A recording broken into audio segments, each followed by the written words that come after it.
안녕하세요. 여기는 대한요한의사회 유튜브 채널입니다. 저는 부회장 김지영입니다. 안녕하세요. 저는 한의사 김소라입니다. 한창 임상 경력을 쌓고 있는 우리 젊은 후배 김설아 원장님과 이렇게 촬영을 하게 돼서 정말 즐겁습니다. 사무직이 많아서 그런지 요즘 요통을 호소하는 분들 정말 많잖아요. 전 국민의 80% 정도가 요통을 겪어봤을 거예요. 특히 주변에 있는 지인이나 가족 중에서는 디스크를 갖고 있는 분들도 있고요. 보통 정형외과라든지 재활, 운동 등을 다 하고도 허리가 낫지 않는 분들, 한의원에 오셔서 효과 보는 분들 참 많죠? 네, 저도 요통 환자를 많이 치료하고 있는데요. 네. 한의사로서 해드릴 수 있는 시술이 많아서 음, 자부심을 느끼게 됩니다. 네. 먼저 허리 통증을 유발하는 원인을 말씀드려 볼게요. 네. 대부분의 잘못된 자세, 노화, 네. 비만, 교통사고 등을 허리 통증의 주 음, 원인으로 보고 있는데요. 네. 대부분은 단순 근육통이지만 허리 디스크, 척추관 협착증, 퇴행성 디스크 등의 척추 질환을 가진 환자도 많습니다. 네. 노령화 사회가 되다 보니까 이 척추뼈에까지도 그 질환이 증가되는 것 같아요. 자, 우리가 허리가 아플 때 보통 일반인들이 간과하기 쉬운 잘 모르는 원인도 있잖아요. 몇 가지만 알려주세요. 네, 잘 알려진 원인 외에도 네. 요통의 원인이 정말 다양한데요. 허리 압력을 높이는 변비, 네. 능형근에 무리가 될 수 있는 기침, 근육 음, 내 혈류량을 부족하게 하는 수분 부족 등도 있고요. 네. 허리 근육 쪽으로 연관통을 일으키는 자궁근종, 자궁후굴, 신우신염, 요로결석 등 질환도 임상에서 자주 보게 됩니다. 아, 저도 얼마 전에 야간에 허리 골반뼈가 너무 아팠었는데 깜짝같이 안 아프고 그리고 또 아랫배가 아프고 이렇게 호소하는 분이 있었는데 이분이 정형외과 또 산부인과 내과를 두르다가 한의원에 오셨거든요. 원인이 요로결석이시더라고요. 네. 한의학에서는 우리가 허리를 인체의 중심으로 보고 원기나 힘을 상징하는 부위로 보는데요. 그래서 허리가 아프신 분께 신허요통이라고 하는 진단명을 드리기도 해요. 우리가 신허요통이라고 하는 것에 대해서 설명 부탁드릴게요. 네, 한의학에서는 정력 약화로 인한 네. 허리 통증을 신호요통이라고 하는데요. 척추에는 성신경이 지나가는 통로가 있기 때문에 척추 질환이 있거나 척추 건강이 좋지 않은 사람은 성신경 쇠약이나 성기능 장애가 일어나기 쉽습니다. 네.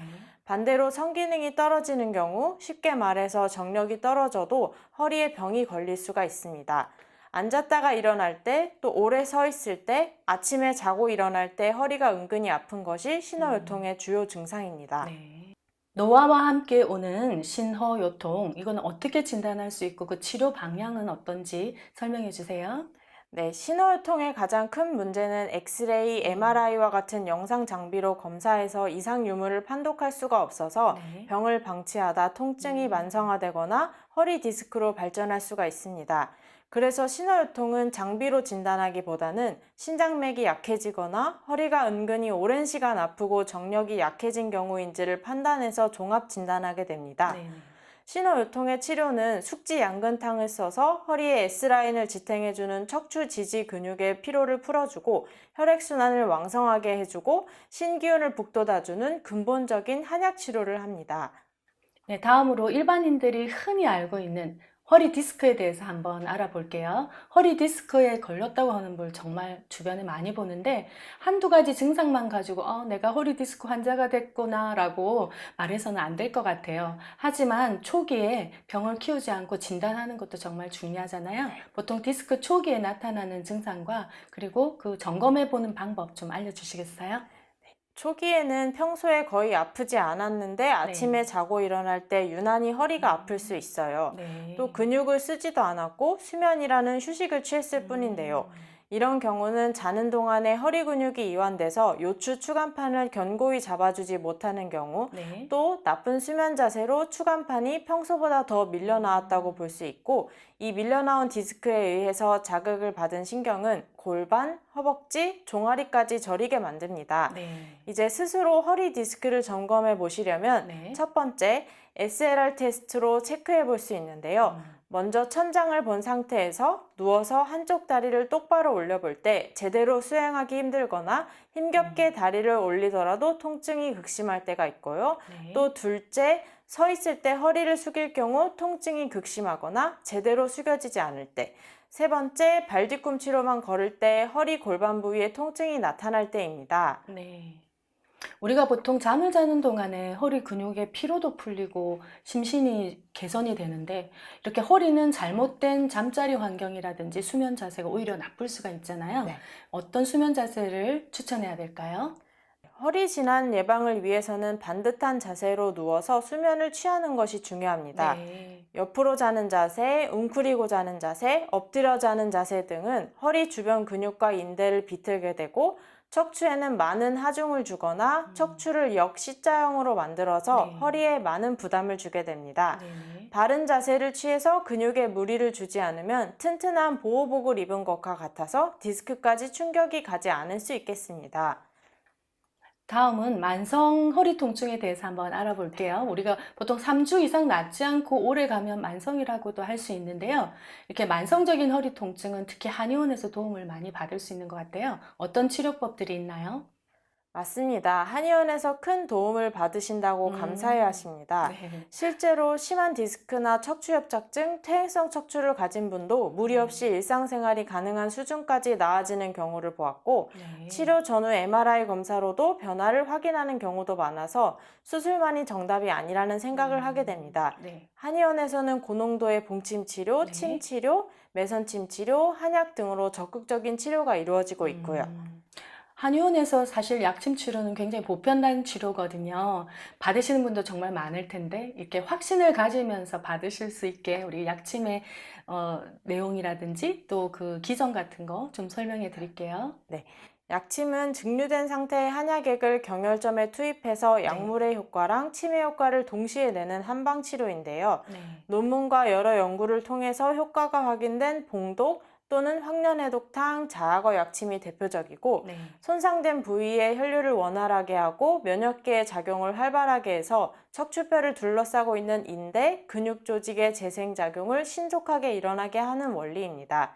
환자의 상태에 따라서 2에서 6개월 정도, 20회에서 30회 정도의 치료가 걸리기도 하지만 치료가 허리에 국한된 것이 아니라 전반적인 몸 컨디션까지 같이 개선되기 때문에 만성 허리 통증을 앓고 있는 분들이라면 꼭 꾸준히 치료받으시길 권해드립니다.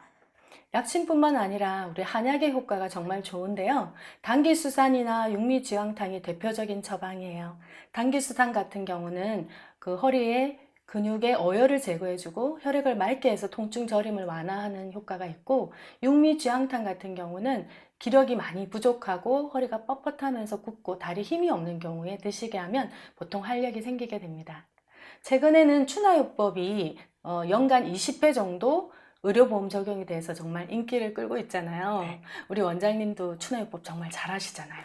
네, 추나는 단순히 목이랑 어깨, 허리에 담이 결렸다거나 근육통 같은 질환에서부터 오십견, 회전근개 통증, 거북목, 목 허리 디스크, 협착증과 같은 질환에까지 처방하는데요. 네. 시술 행위에 따라서 단순 추나, 복잡 추나가 있고 2019년 4월부터 추나가 연간 20회에는 건강보험에 적용을 받아서 네. 2, 3만 원 정도 비용으로 부담 없는 치료가 가능해졌어요. 지금까지 말씀 나눈 치료들을 복합적으로 받으시면 만성 난치성 요통이라도 확실히 좋은 결과를 얻으실 겁니다. 사무직인 분들이 특히 허리 요통이 많더라고요. 의자에 장시간 앉아 있는 그 자세가 중요할 것 같은데 이렇게 의자에 앉아 있는 자세 어떤 점 주의해야 될까요? 우선 허리에 쿠션을 받치시면 허리에 무리를 덜 가게 할 수 있고요. 책상의 높이랑 의자의 높이를 잘 맞춰서 허리에 무리가 가지 않도록 해주시면 될 것 같습니다. 네. 의자에 앉았을 때 발이 바닥에 닿는 것이 좋고요. 그리고 의자에 앉아서 책상 위에 팔을 얹었을 때 각도가 90도 정도가 되면 좋을 것 같습니다. 네. 마지막으로 허리 아프신 분들 집에서 시행할 수 있는 허리 강화 운동, 허리 운동이 있을 것 같은데 그림과 함께 소개해 주세요. 네, 허리 근육을 강화해서 허리 디스크를 예방하는 운동을 소개해 드릴게요. 첫 번째로 브릿지 자세인데요. 먼저 천장을 바라보고 누워줍니다. 그리고 무릎을 세워서 A자가 되도록 하고 네. 숨을 내쉬면서 골반을 위로 들어 올립니다. 엉덩이에 힘을 주어서 2초간 멈추고 호흡합니다. 네. 그리고 숨을 들이마시면서 골반을 바닥으로 내려줍니다. 두 번째로 상체 올리기 자세인데요. 네. 바닥에 배를 대고 다리는 뒤쪽으로 엎드립니다. 이마, 턱, 가슴, 배꼽 순으로 천천히 일으킵니다. 몸을 일으킨 상태로 10초간 유지하고 반대 순서로 내려갑니다. 네, 세 번째로 말아 올리기 자세인데요. 네. 골반 아래 무릎, 어깨 아래 양팔을 둔 테이블 자세를 하고 네. 양팔을 어깨 밑에 고루 중심을 둡니다. 호흡을 마시고 전방을 보면서 내쉬고 내쉬는 호흡에 등을 말아서 어깨까지 등 쪽을 동그랗게 말아줍니다. 이때 내려놓은 양팔에 무게를 균등하게 두셔야 손목에 무리가 가지 않습니다. 허리 통증에 한방 치료가 정말 효과적이라는 거는 많은 분들이 알고 계시고 그리고 많은 분들이 한의원을 이용하고 계시는데요.